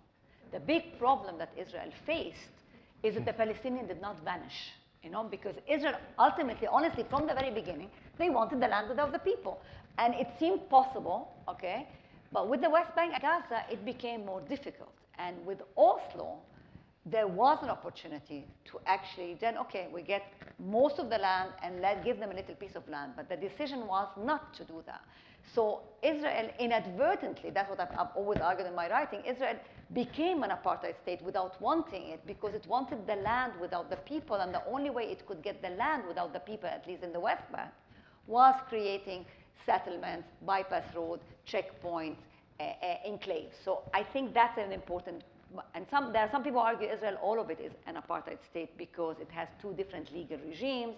We will not argue, you can look into it. But I think the apartheid analogy is helpful both because to understand how did we become into this, to show also how the conflict is dialectical. The conflict is not static. There's a dynamic of how we react to issue, how we engage with one another, how we have empathy or refuse to see empathy impacts a lot of what conflict we still have. And I think this brings us to the point that Omer said, that October 7th happened not in a vacuum. People thought for 30 years they solved the problem and managed it. No, you did not, because apartheid automatically explodes, because fundamentally today, whether we like it or not, there's only one sovereign in the land called Palestine, Israel, that is from the river to the sea. The only sovereign is Israel. And Israel is in control of 14 million people. 7 million of those are Israeli Jews who have full rights. And the others are 7 million Palestinians that are managed under at least 5 different legal systems with 5 different legal rights or opportunities. And this is not sustainable. How we react to it and why apartheid can be helpful is because there is a legal code that we can use it. The point behind it is not to negate Israelis' right to exist. This is also what needs to happen. There's something called the Israeli people, but there's something called the Israeli state. The problem is that you using the apartheid paradigm and the apartheid legal system can help you to put pressure on the Israeli state, or Israelis themselves can use to put pressure because they say, I want to live with everybody in equality or not. And I know this is very existential and very scary, but that's what needs to be faced if we want to have a better present, let alone a better future.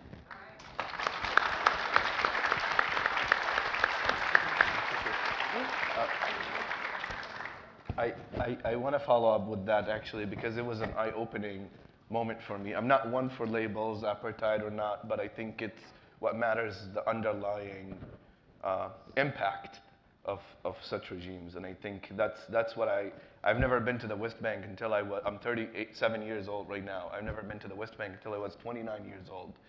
And despite growing up in Gaza, witnessed so many wars, this October 7th war is not the first that our family has seen. It's the one that has taken our house, my parents' house, and the entire neighborhood completely down to rubble. But our house was attacked actually in northern Gaza back in 2014 by an artillery shell, back in 2006, where we had rounds flying on top of our heads as we were crawling up. So it's not being new to the conflict, yet I remember the very first time I stepped a foot in the West Bank and seeing the actual physical separation of the roads, where you see 2 roads, one for Palestinians and one for Israelis. Hebron is pretty famous for that specifically, where you actually see the wall. I cannot believe it's 2024. and there's a monument as big as the separation wall that exists in the West Bank. How many people here have been to Israel or the West Bank? Or have you seen the wall? Yes. How crazy is that to believe that that still exists in 2024, that any place on this earth has such a structure that separates two people? I work in research, and I know that my time is up, but it's also very crazy that I can go. I've had my American passport, by the way, thrown in my face by Israeli soldiers at the border saying, this is useless. You're a Palestinian, you'll be treated like a Palestinian, despite you being a dual citizen, right?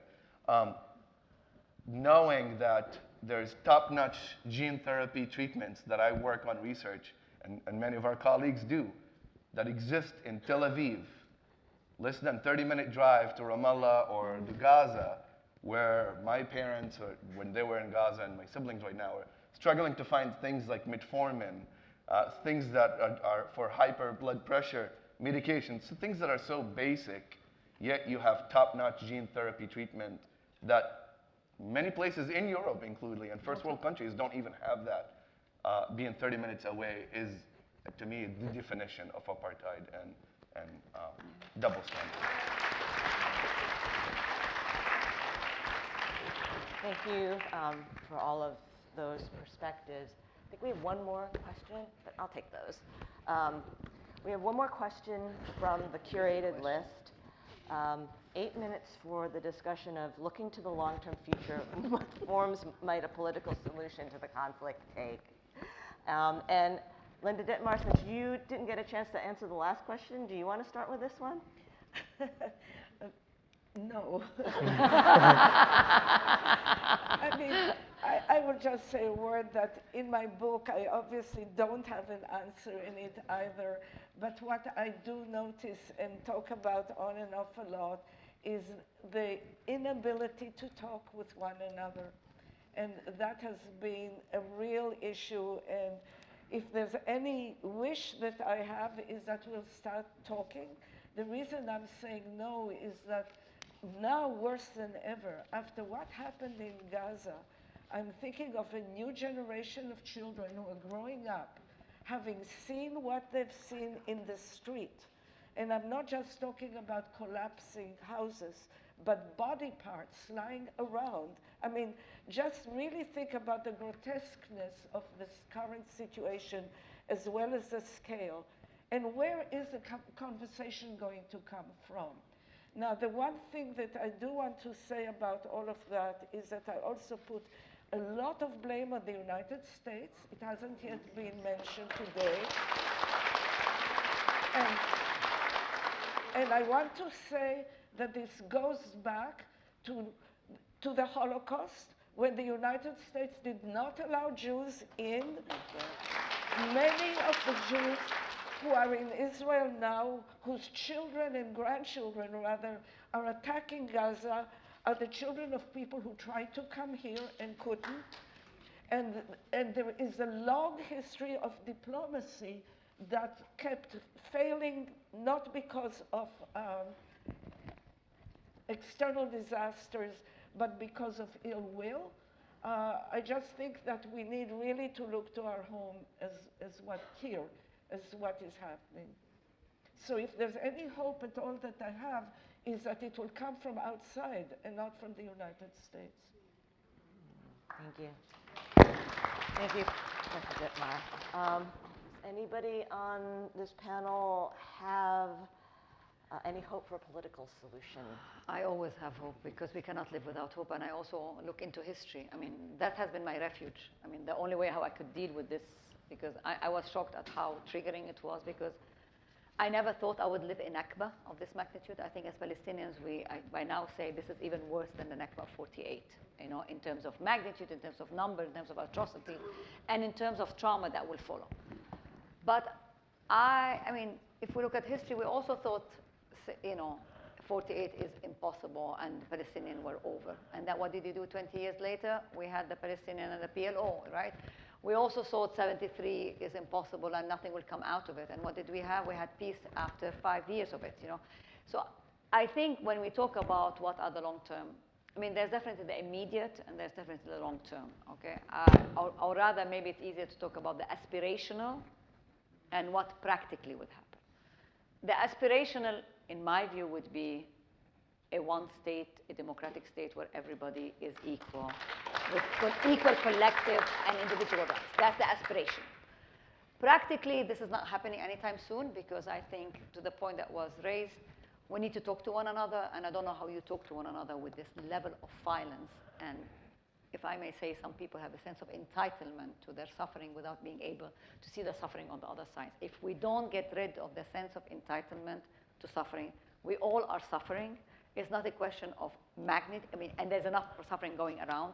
The starting point needs to be that to admit our suffering and have empathy and accept our equality. Because so long as we don't accept our equality and we don't have a political structure and the will, and I think Linda's point is very well, without the American who are upholding the notion of human rights and equality and democracy, and it has now an excellent opportunity to actually apply it, and it's not, that's the time to say people have rights. Now, the formula we have on the table is a two-state solution, okay?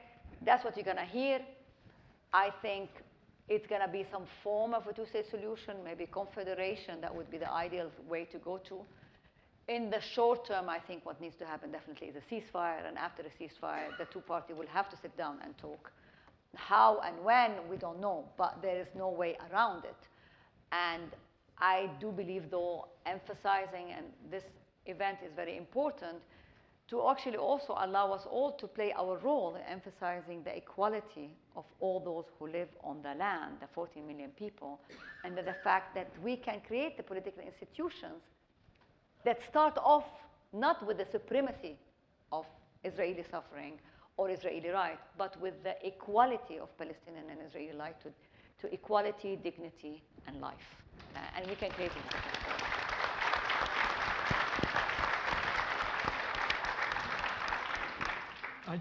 I just want to add to this. I mean, I agree with everything that Leila was saying. I just want to mention an organization that I've been sort of working with, and you can Google it. It's called Land for All, and this is an attempt to think about this horizon. I think this political horizon is very important to think about right now, at this moment, because as long as one doesn't think about a better future, one is locked into this grim logic of more and more violence. And Land for All speaks about two states, both of which would have the right of self-determination, the right of return, which I think is what both Jews and Palestinians want and deserve. They would be along more or less the 67 borders. But the main difference between that and the two-state solution, the traditional and defunct two-state solution, is that there would be a difference between citizenship and residence. So that people could be citizens of, say, Palestine, but would be able to be residents of Haifa. And people could be citizens of Israel, but be residents of a settlement in the West Bank. However, as residents, they would have to accept the laws and regulations of that country. And you can think about it, of course it's idealizing it, but you can think about it as the European Union. That is, you can be a French citizen and live in Berlin, and you vote for the French parliament. And you can be a German citizen and live in Paris, but you vote for the German parliament. Now, how we get from here to there is a very long way, and it has to do, first of all, with the ceasefire and with major international involvement, including the United States, Britain, France, Germany, and the major Arab states, all of which want to do this. They are all in favor of this. And you have to remove the current political leaderships in Israel, and I must say Hamas, because those are the main forces that are obstructing peace and that are pushing for more and more eternal struggle and violence. Thank you.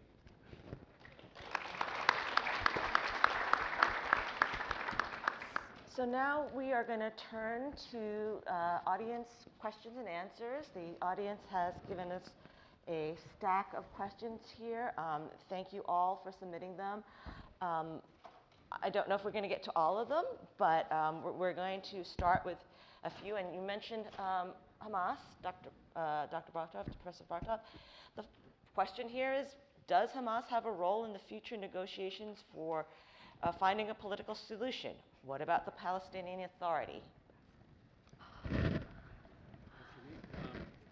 I think it's for anyone, if anyone wants to take it. I'll just say very quickly, I mean, Hamas currently, I think, can be an actor, and my hope is that there will be some way of sending the leadership of Hamas, not all the militants, that's not going to happen, but the leadership someplace to exile.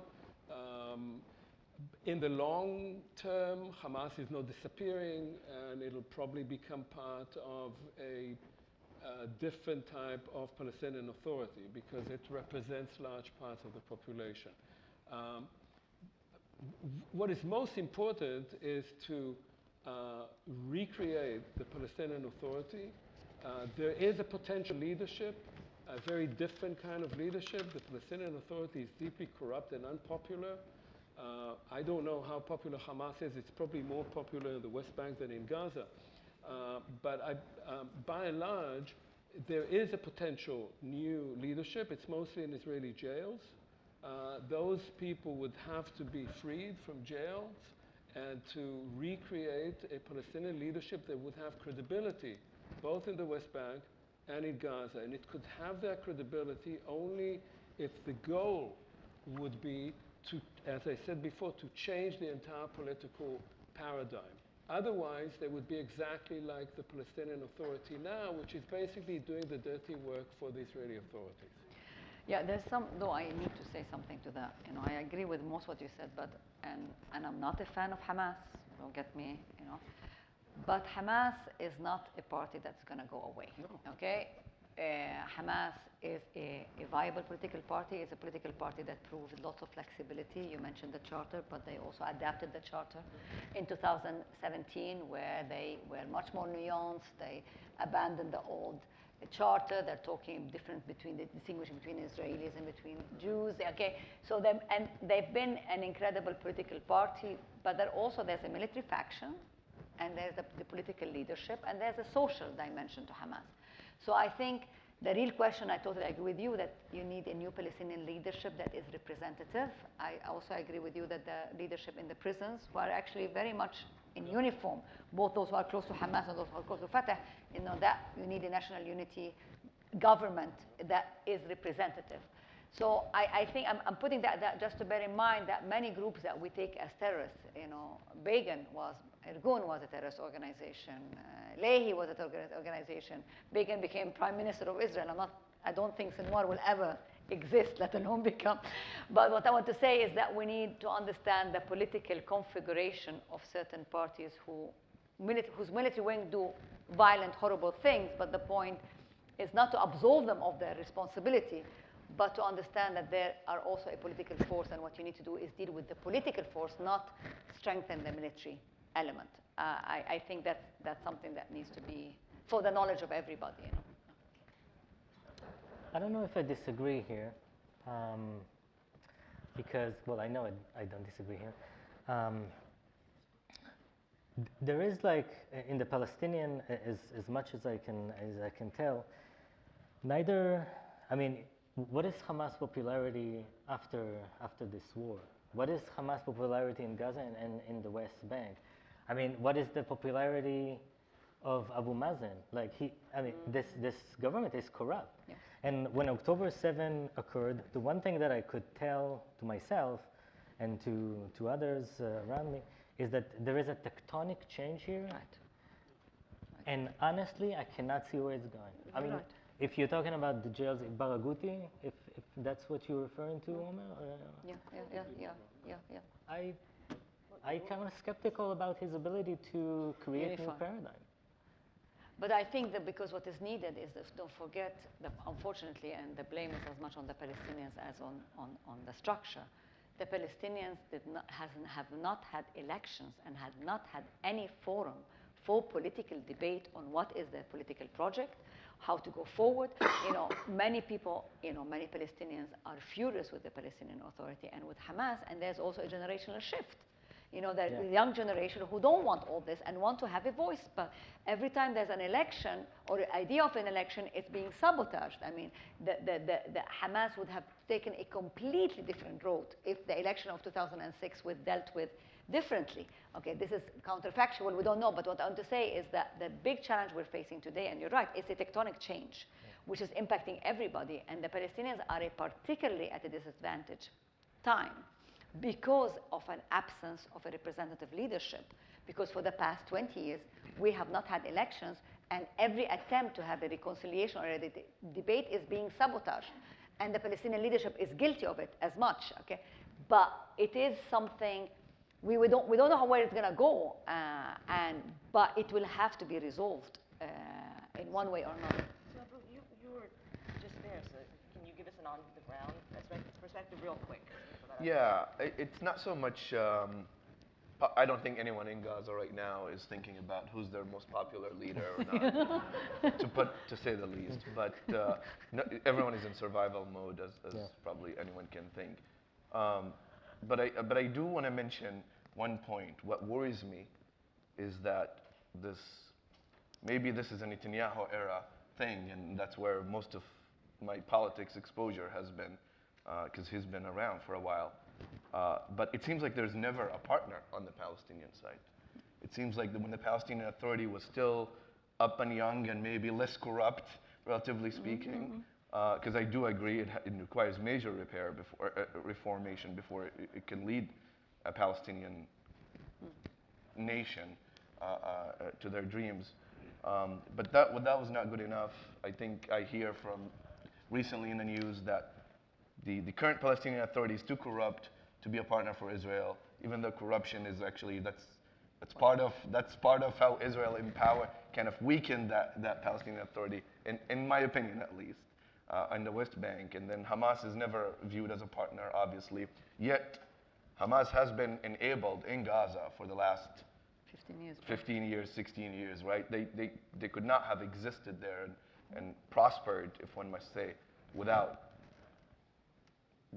let's say, the Israeli government letting things slide, to say the least. I know that's controversial. And then the United Nations, the UNRWA, most recently, and any United Nations is also not viewed as a replacement partner, at least in Gaza right now. So I think the theme of fragmentation is continuing, at least for the last decade. The policy that I've seen is that the Israeli Prime Minister, at least Netanyahu, and usually the cabinet's policy is that you avoid mentioning the word Palestine. You don't mention it. That's an occupation. Or no partner. There's no partner. You just debadge it as it does not exist, and you just hope for it to vanish at one day. I hope there's a realization that the Palestinians will never vanish one day.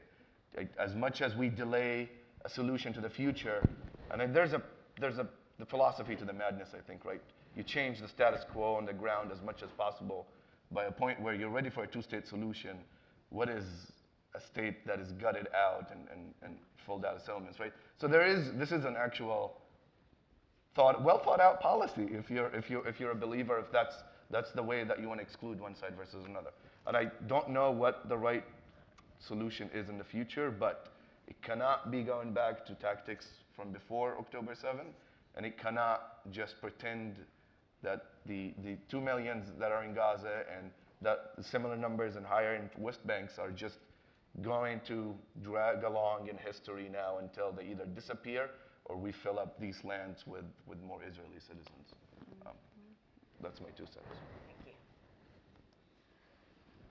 Well, most of the folks on this panel have been or are university professors. I think we may have some K-12 teachers in the audience, and they ask, what guidance can you offer to them? We've been encouraged to avoid discussing Israel and Palestine with our students with questions and concerns they would like to discuss. It's painful. So, do you have any guidance for the K-12 teachers? Linda, you can help with that. I believe that pain is productive, and that certainly it should not be ignored. The problem is for teachers how to do it in a way that will not backfire, first of all, or be too divisive for the school. I want to just mention by coincidence that there is a young adult novel called Looking for Melody by Alice Rothschild that's quite lovely. It's about an American girl who finds herself in the occupied territories essentially and learns things. And that is a kind and gentle way of bringing the topic in. I participated also in a panel of a conference of educators that had both Palestinian and Israelis in the occupied territories. And one of the things that came out of that was a book with two narratives side by side for young children. So there are many ways of doing it, and I think very much it should not be avoided, but should be done extremely carefully. That's it.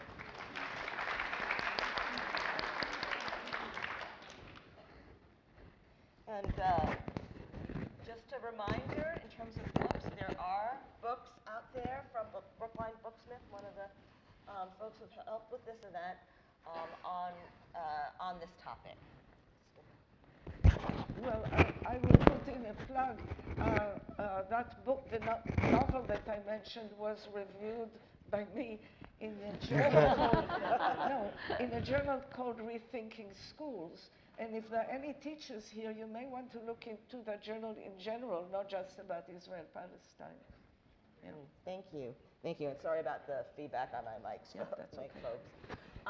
Any other panelists want to mention some potential guidance or help from for K-12 teachers?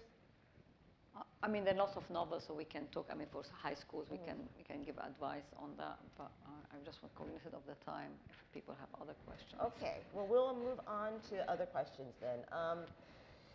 Following up on the last question, there's a question about, do you see potential leaders on each side who could move the peace process forward? Will the U.S. and Israel allow an elected joint Fatah-Hamas government and negotiate with it? What actually very much worries me is that usually the Americans, when they talk about the peace process, they ask for elections. This time, nobody's talking about elections. So it's looking grim on that level. This is why I can tell you what's happening on the Palestinian side. On the Palestinian side, all the initiatives are going now calling for a national unity government. A national unity leadership. A unified leadership. There's a call for a unified leadership and for a technocratic government that can take over the West Bank and Gaza. And I think that if that can happen, that would be the best thing for the time being, because that would fudge certain issues without negating them, but without also putting them front and center. It's amazing how it's a mirror image of what's going on in Israel. Right? I mean, I wish we had a technocratic government as well. But look, at October 7th, if you ask anybody like 12 o'clock in the afternoon on October 7th, there was no government there. Yeah.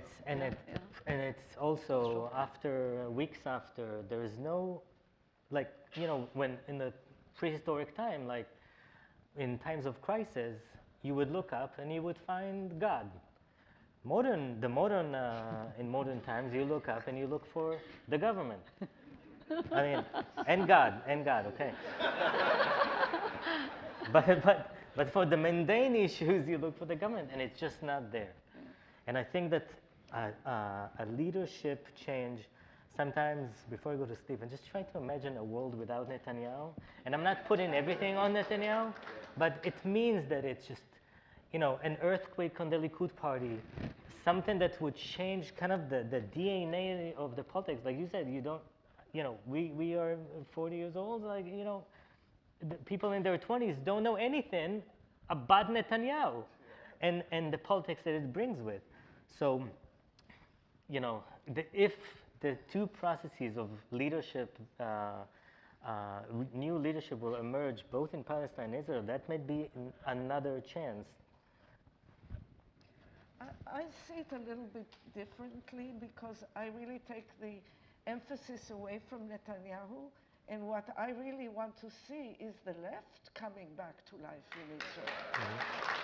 You know, because Netanyahu is a product of a whole bunch of people, of a whole political entity and aspirational entity in Israel. And what happened over the years, and it also has been a very long and slow process, is that the left gradually was torn apart and torn apart.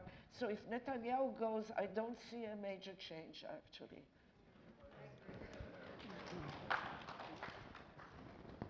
So I'd say I don't think the left is going to come back. There is no left in Israel, and there hasn't been for a long time.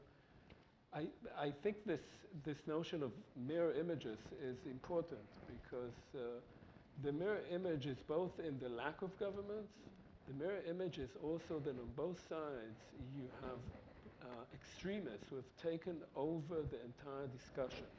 You do have Hamas on one side that ultimately does actually want to create an Islamic Palestinian state from the river to the sea. And you have the national religious who are represented in the Israeli government now who want to create a halachic state from the river to the sea. They want exactly the same thing, only for their people, and to have the other groups somehow disappear by fire and sword, if possible. The removal of these two ideologies, it's not the people who support them can change, but the removal of these ideologies can create a space for a new political leadership. They are those who are blocking the ability for a new leadership. And the same goes for corruption. We can speak about corruption in Hamas, in the Palestinian Authority. The fundamental corruption is the corruption of the occupation and is the corruption of the Israeli government. It is deeply corrupt. It has poisoned the entire system.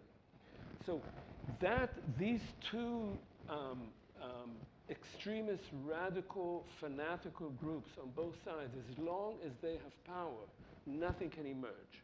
They kill everything that exists there. They kill hope, and they kill people. So how that will happen, I don't think will happen from the inside. It will happen only under major pressure. And that pressure has to come from the United States, and it has to be such that Israeli citizens in particular, because Palestinians already feel they're in a catastrophe already.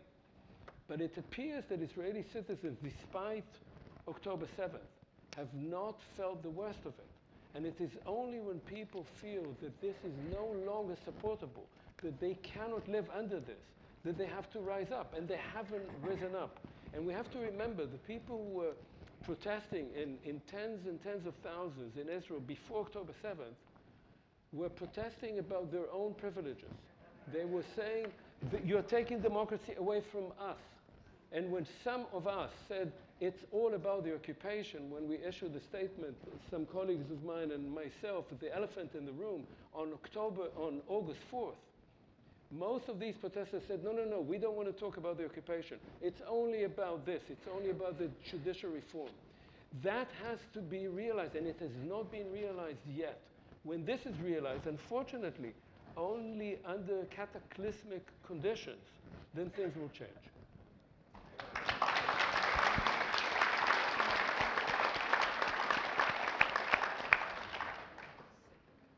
So, following up on that, we have a question from the audience about the potential for peaceful Zionism. Is Zionism one thing? Is there a potential for a cultural Zionism in which Jews could celebrate their identity openly and live with Palestinians equally? Is there hope in this? It's a lovely idea. In the 1920s and 30s, there was a tiny organization called Brit Shalom, which actually argued for a binational state. Yehuda Magnus, the president of the Hebrew University, Martin Buber, a bunch of Jewish intellectuals were the founders of it.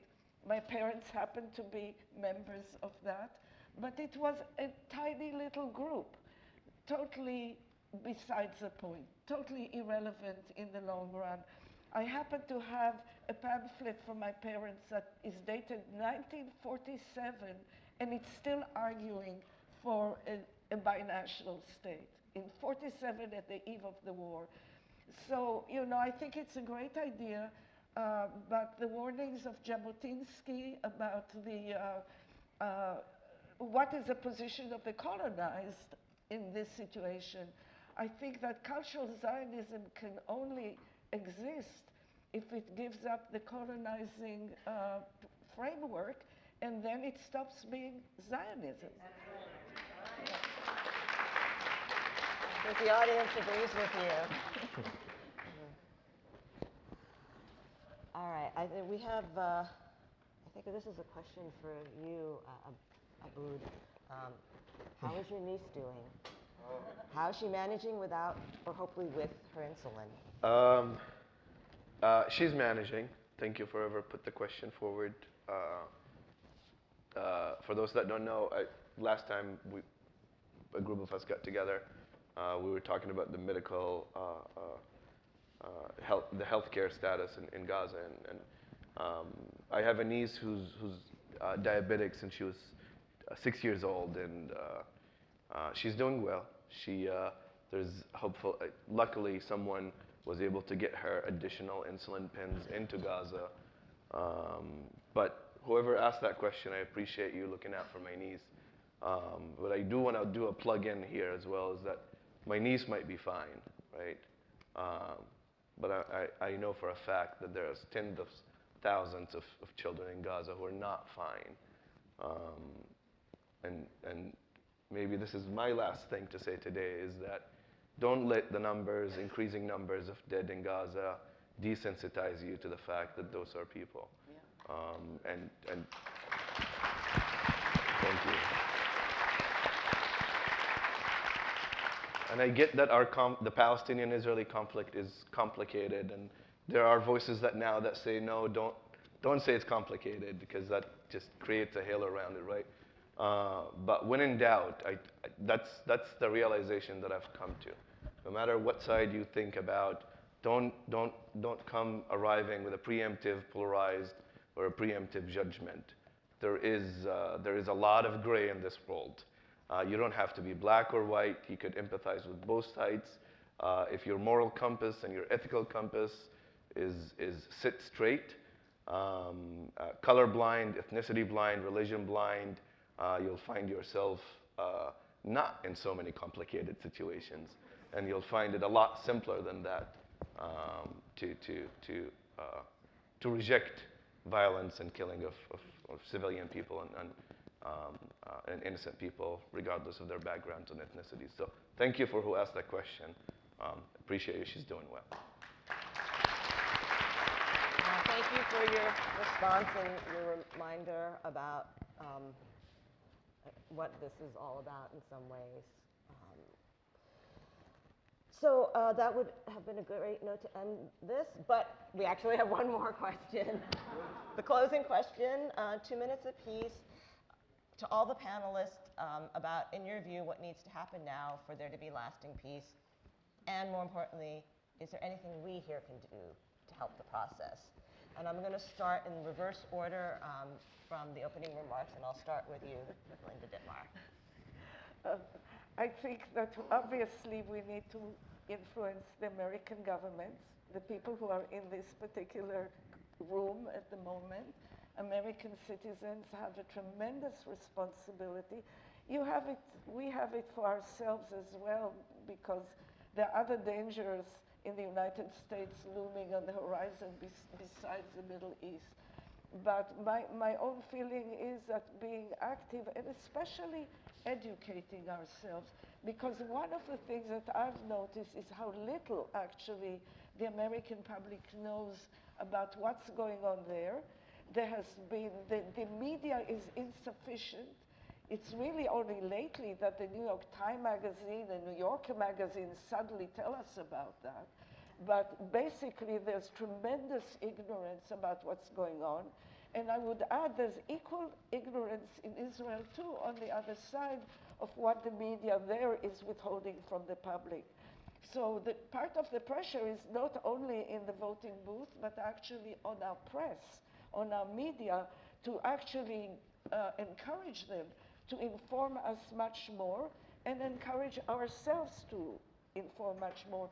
I almost came here wearing a T-shirt that says, "Read about Palestine," and I decided not to wear it in order not to be too much in your face, but that is what I'm saying. You should read, you should learn, you should teach yourself, but teach others. You already know some, a fair amount, but there are others you know who need your help too.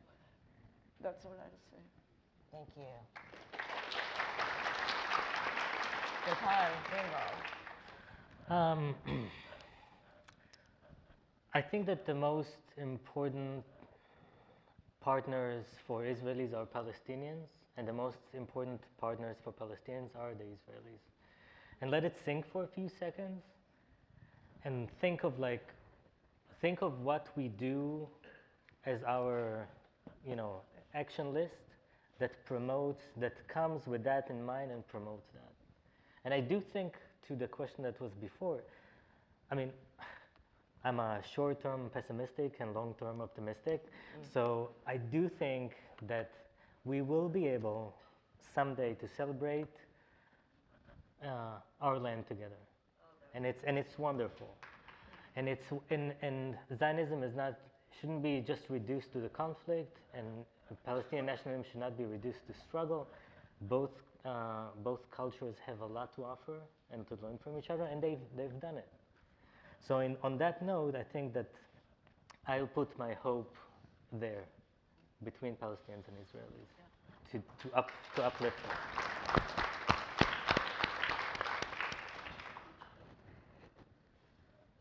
I too actually would keep it short, and I would agree with you.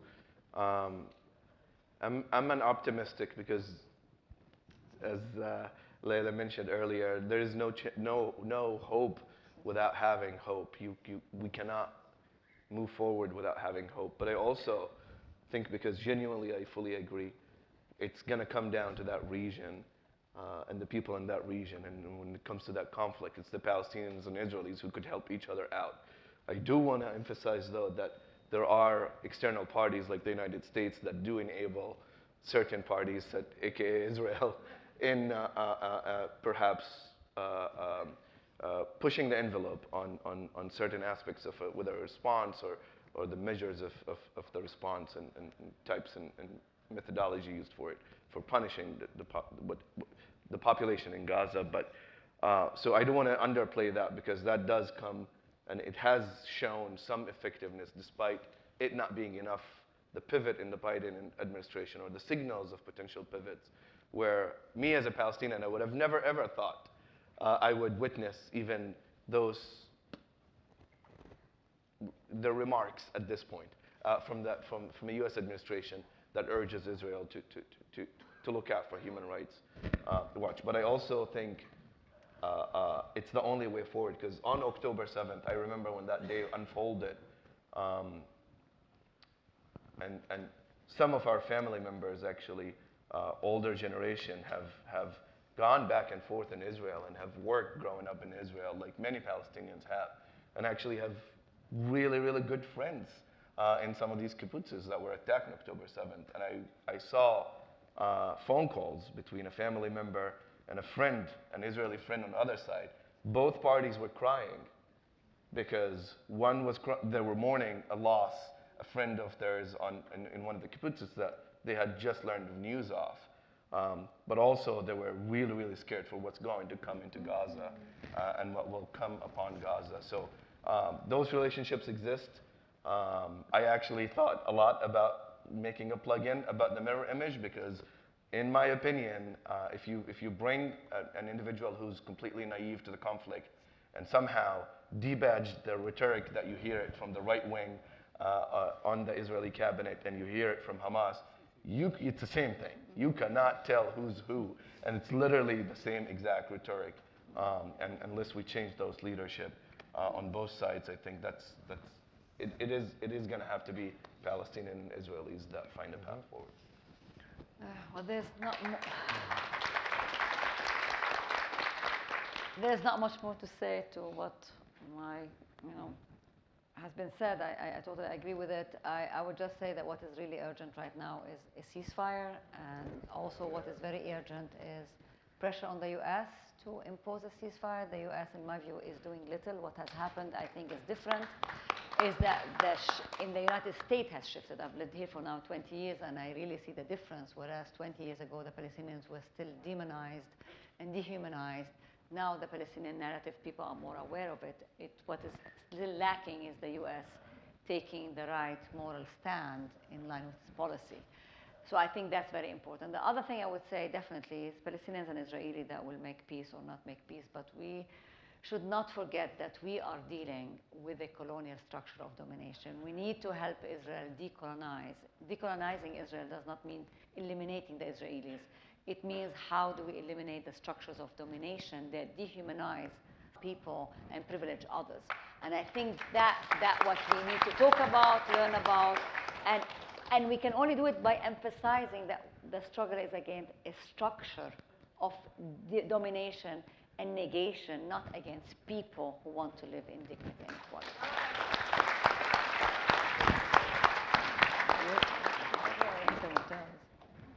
There's very little to add to this. I just want to say in the fall of 2022, I spent 3 months in Israel, and I was interviewing many people, Jews and Palestinians. Palestinians were Israeli citizens. And one thing that struck me, these were conversations, very personal conversations, and one thing that struck me was the extraordinary similarity between the two groups. How close they actually are, despite all the wars and despite the attempts by the extremists on both sides to separate them, how close they can be, how close the languages have become, how close the culture has become. And that, for me, gives you a grain of hope.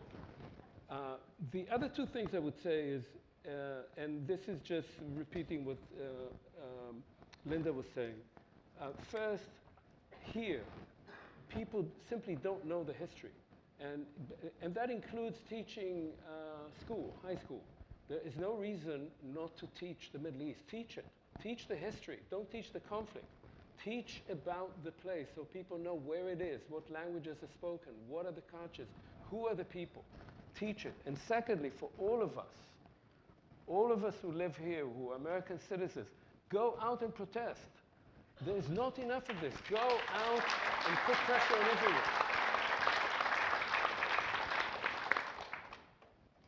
Well, despite the earlier pessimism, that sounds hopeful. That sounds hopeful from all of you. The fact that the perspectives kind of are close and near each other does sound hopeful. I want to do a couple things in terms of teaching and learning. Since folks didn't hear my plug for Brookline Booksmith and the table of books back there, please go visit them. They have some great materials available. And of course, the most important thing in my role as moderator is to thank you, the panelists, for an utterly brilliant, enlightening discussion. I have learned so much personally today. Please, a round of applause for our wonderful panelists. Thank you so much. Thank you. You guys sit down. We're giving you a standing ovation. Thank you. And thank you, audience, for being here. And thank you to the organizers of the Brookline Peace Coalition. You're all really wonderful. So go out, take some action, and thank you. Thank you.